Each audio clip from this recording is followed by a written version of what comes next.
दोस्तों, स्वागत है आपका। आप एक बार फिर अमित विशिष्ट के साथ हैं। आज हम डिस्कस करने जा रहे हैं अलग अलग तरीके, ऐसे अलग अलग तरीके जिनसे माँ बाप अपने बच्चों को अनजाने में ही हतोत्साहित कर देते हैं। और इनमें से कौन सा तरीका आप प्रयोग कर रहे हैं अनजाने में अपने बच्चों को हतोत्साहित करने के लिए, वो ढूंढ लीजिए। उस तरीके को ख़त्म कर दीजिए। आपके बच्चे के लिए और आपके परिवार के लिए बहुत अच्छा है। पहला पॉइंट है नकारात्मक उम्मीदें। तू कोई भी काम ठीक से नहीं कर सकता, मुझे पता था, तेरे से काम सही हो ही नहीं सकता है। सबसे बड़ी दिक्कत तू ही है तो शब्द ही, लेकिन माँ बाप के शब्द और व्यवहार बच्चे के पूरे जीवन का खाका तैयार कर देते हैं। नकारात्मकता की उम्मीद आपके मन में बच्चे के प्रति रोष तथा असंतोष की भावना भर देती है। वो तरंगे वैसे ही बच्चे की तरफ जाती हैं और उसका भाव भी आपके प्रति विरोध का हो जाता है। आपके नकारात्मक भाव ही बच्चों के असंतोष तथा खराब प्रदर्शन का कारण बनते हैं। आपकी सकारात्मक उम्मीदें बच्चे को भी सकारात्मकता से भर देती हैं तथा उसका आत्मविश्वास जगमगा उठता है। जरूरत से अधिक लाड प्यार तथा अति संरक्षण करना दूसरा पॉइंट है। बेटा, ये ना करो, चोट लग जाएगी।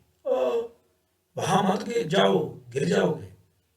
ऐसे ना खेलो, ऐसे ना ना ना ना ऐसा, मैं आता हूं या आती हूं, अकेले मत करो आदि शब्दों का प्रयोग करने वाले माँ बाप के बच्चे डरपोक तथा आत्मविश्वासहीन हो जाते हैं। आपका अति प्रेम आपके बच्चे के स्वावलंबन में बाधा बन जाता है। बच्चा हमेशा अनुमोदन के लिए आपकी तरफ देखता रहता है। उसमें अपनी योग्यताओं पर विश्वास करने का हिम्मत ही नहीं पड़ पाती उसकी। वह हतोत्साहित तथा निरुत्साहित रहता है। उनमें आत्मसम्मान तथा आत्म मूल्य की कमी भी हो जाती है, अर्थात वह अपने को नालायक समझने लगता है। तीसरा पॉइंट है बहुत अधिक निंदात्मक दृष्टिकोण, क्रिटिकल।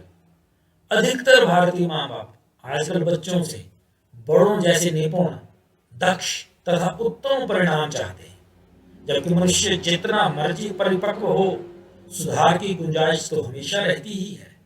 फिर बच्चों को हर समय परिपक्वता के पैमाने से देखने का अर्थ है उनकी हर समय कमियां देखना, उन कमियों के बारे में ही उनसे बात करना।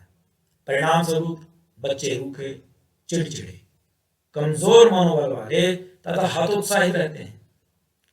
उनको अपनी उपलब्धियों पर संदेह होने लगता है तथा परिवार में द्वंद्वात्मक माहौल बन जाता है।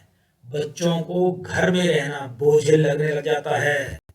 चौथा पॉइंट है बच्चों की उपलब्धियों को महत्व ना देना। बड़ों को लगे या ना लगे, लेकिन बच्चे जो भी काम करते हैं उसमें पूर्णतया तल्लीन हो जाते हैं।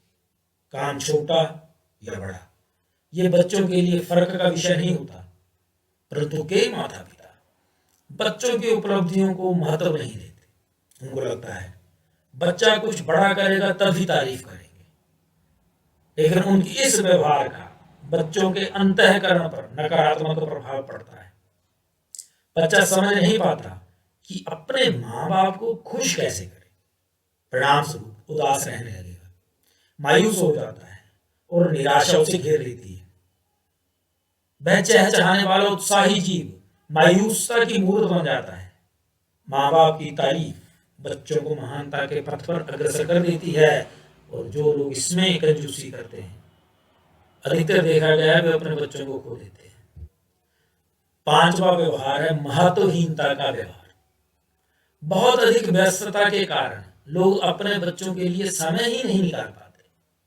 बच्चों के साथ उनका इतना व्यवहारिक रिश्ता जुड़ ही नहीं पाता जितना माता पिता के साथ बच्चों का होना चाहिए।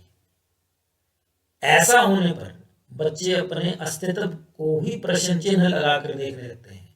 क्यों? क्योंकि उनको लगता है यार मेरे मम्मी पापा को टाइम ही नहीं है उनके पास, शायद मेरी जरूरत ही नहीं थी, मैं बिना मतलब के बिना किसी एक्सपेक्टेशन के यहाँ पहुंच गया। उनको लगने लगता है कि उनकी जरूरत नहीं थी किसी को भी। वे अपने आप को जबरदस्ती थोपा हुआ महसूस करने लगते हैं और अपना आत्मसम्मान अपनी ही नजरों में खो देते हैं। और याद रखिएगा, यह स्थिति बहुत जानलेवा होती है।